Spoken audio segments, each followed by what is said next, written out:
A definitive turning point. Purity, tradition, and the reclaiming of the nations in Acts 10. The 10th chapter of Acts stands as a definitive turning point in early Christian history. The narrative architecture reveals a precise divine orchestration, marking the transition from a Jewish-centric movement to one embracing outsiders as full members of God's household. Through the narrative, two men separated by immense cultural barriers are brought together by direct divine intervention.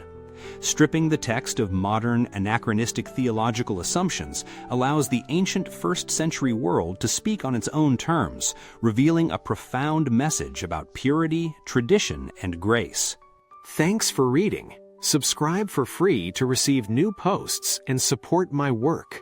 The posture of a Gentile seeker. The true meaning of Cornelius's prayers. The prayers of Cornelius demonstrate that genuine devotion to the God of Israel transcends ethnic boundaries. Stationed at Caesarea, Cornelius is described as a devout Roman centurion and a God-fearer.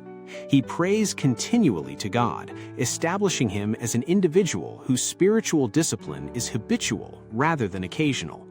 His prayer and almsgiving together demonstrate an active participation in Jewish piety. Rather than displaying superficial religiosity, Cornelius lives as a man genuinely oriented toward the Creator. The angelic messenger informs Cornelius that his prayers and alms have ascended as a memorial before God.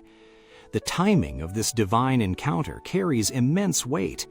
The vision occurs at the 9th hour of the day, which Luke identifies as the traditional Jewish hour of prayer.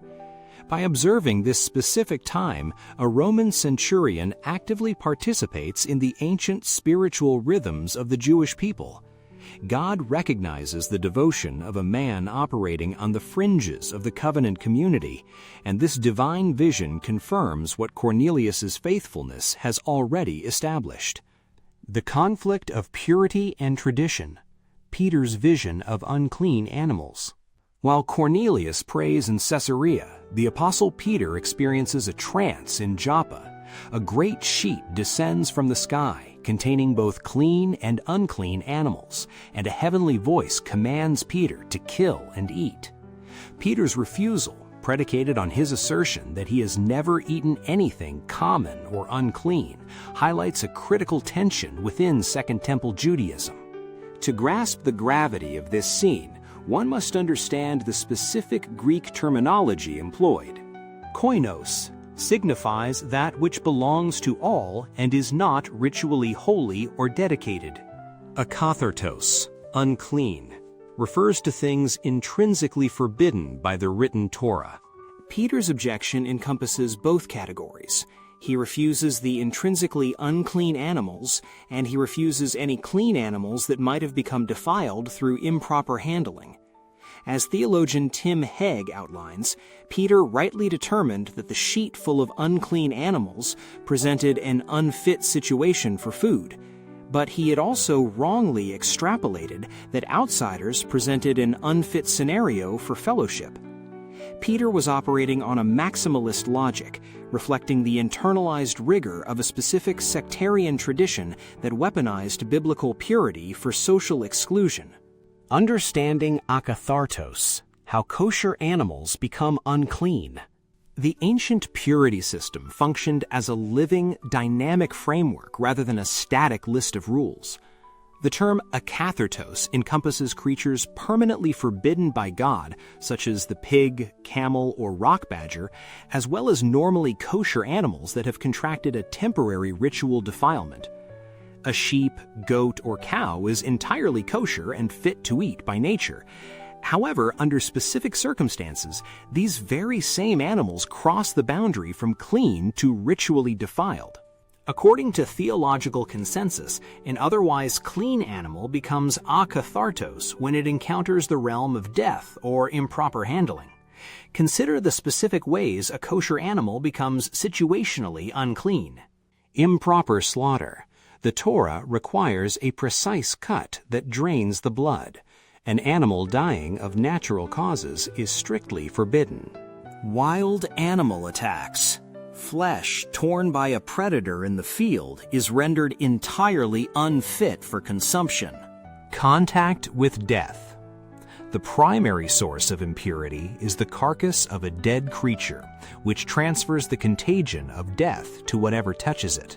While holiness does not transfer through casual contact, the taint of death does. If the carcass of a dead pig falls upon a properly slaughtered lamb, that lamb immediately becomes akathartos. Peter knew the laws of God required total fidelity, refusing both the intrinsically unclean creatures and any normally kosher animals rendered unfit through improper death or contact with defilement. The sacrificial language of Acts 10, what kill and eat actually means. The heavenly command to kill and eat carries a heavy cultic resonance that tests Peter's fidelity to the written scriptures over man-made rulings. The imperative thusan is derived from the Greek root thuo, which primarily means to sacrifice.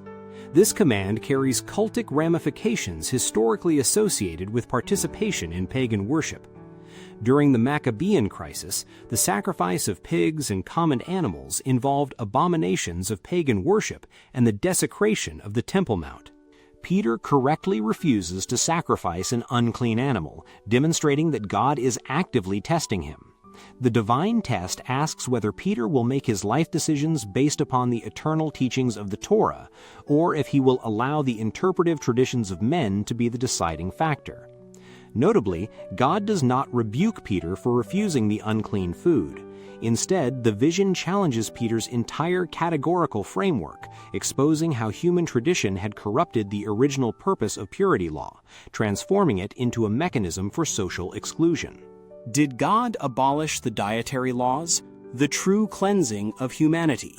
While many subsequent Christian interpreters assume this passage indicates the cleansing of all foods, a contextual reading suggests the dietary laws themselves remained intact. It was Peter's sectarian doctrine that required correction. God commands Peter, "What God has cleansed, no longer consider unholy." Peter interprets his own vision accurately upon meeting Cornelius, declaring that God has shown him he should not call any human being common or unclean. The vision pertains to the cleansing of people, not the abrogation of kosher dietary laws. Peter informs Cornelius that it is unlawful for a Jew to associate with an outsider. However, this prohibition is absent from the written Torah. The ban on associating with outsiders was sectarian halakha, Jewish oral law, supported by rabbinic rulings stating that the dwelling places of Gentiles are inherently unclean. Peter was confusing interpretive tradition with biblical law. God corrects this distortion, opening the door for genuine table fellowship between diverse believers. Acts 10 and the Jerusalem Council, the Apostolic Decree. The events of Acts 10 set the stage for the most crucial theological debate in the early faith community. Acts 15 records a fierce dispute in Jerusalem where conservative believers demanded that outsiders be circumcised and observe the custom of Moses to be saved. These believers confused the status of ethnicity with the status of faith, arguing that a place in the world to come could only be secured by becoming an ethnic Jew. Peter, recounting his experience with Cornelius, argues against placing a yoke upon the disciples that neither their fathers nor they had been able to bear. This yoke is not the written Torah, which Peter fully embraced, but rather the man-made rules of the oral Torah, specifically the heavy requirement of ritual proselyte conversion. Consequently, James rules that the assembly should not trouble the outsiders turning to God, issuing 4 specific requirements. These rules function to serve as fences against idol worship, sever ties with a pagan temple system where ritual prostitution and the consumption of blood were common, establish common ground for table fellowship between Jewish and non-Jewish believers, prepare the outsiders to hear Moses read in the synagogues every Sabbath. The apostolic decree successfully placed new believers onto a trajectory of Torah, severing outsiders from their old spheres of pagan influence and attaching them to a new community where the scriptures were proclaimed. Galatians and the crisis of Acts 15, the danger of reversing faith and obedience. This identical theological battle rages within Paul's letter to the assemblies of Galatia. Outside agitators infiltrated the Galatian congregations, carrying the same demand heard at the Jerusalem Council. Outsiders from the nations must undergo ritual proselyte circumcision to be accepted as genuine members of God's covenant people. They perverted the gospel by forcing a physical, ethnic conversion upon the new believers. These agitators fundamentally reversed the biblical order of salvation. They taught that obedience to their specific sectarian rules, which Paul terms works of the law, produced faith and covenant membership. As Paul outlined to the Galatians, genuine obedience to God flows out of a faith that already exists. Obedience is not the prerequisite to gain covenant membership. It is the natural fruit of a covenant relationship already possessed by faith. Paul anchors his defense in the historical reality of Abraham to correct this dangerous reversal, reminding readers that Abraham believed God, and it was reckoned to him as righteousness. The Galatian influencers corrupted the gospel in several distinct ways. They demanded sectarian works of the law as strict entrance requirements into the community, turning divine grace into a human achievement. They believed a person could secure a place in the world to come only by becoming an ethnic Jew, discounting the cross of the Messiah. They forced outsiders to take on a yoke of slavery, compelling them to earn their justification through fleshly rituals rather than trusting the finished work of salvation. According to scholarly consensus on this framework, Paul was not attacking the holy standards of the Torah. Rather, he was attacking a system that weaponized the Torah to exclude outsiders. Placing human performance ahead of simple trust in the Creator severs the believer from the Messiah. Obedience must flow naturally from a heart transformed by the Holy Spirit, never as a desperate attempt to earn the grace God freely gives. Reclaiming the text from tradition, a shift in biblical interpretation. Christian theology has often misread these passages to support a supersessionist assault on the Old Testament. It is critical to avoid the trap of selectively applying the biblical text based on denominational preferences. The Bible possesses an internal coherence that requires readers to understand the ancient cognitive framework of the original authors. Ignoring historical context forces the biblical narrative to say things it never intended. The story of Peter and Cornelius highlights the radical grace of God, demonstrating how the kingdom expands to reclaim the nations. Yet the tension between human tradition and divine revelation remains a constant struggle. Factionalism occurs when secondary issues are lifted to the level of salvation and religious identity is defined by exclusion.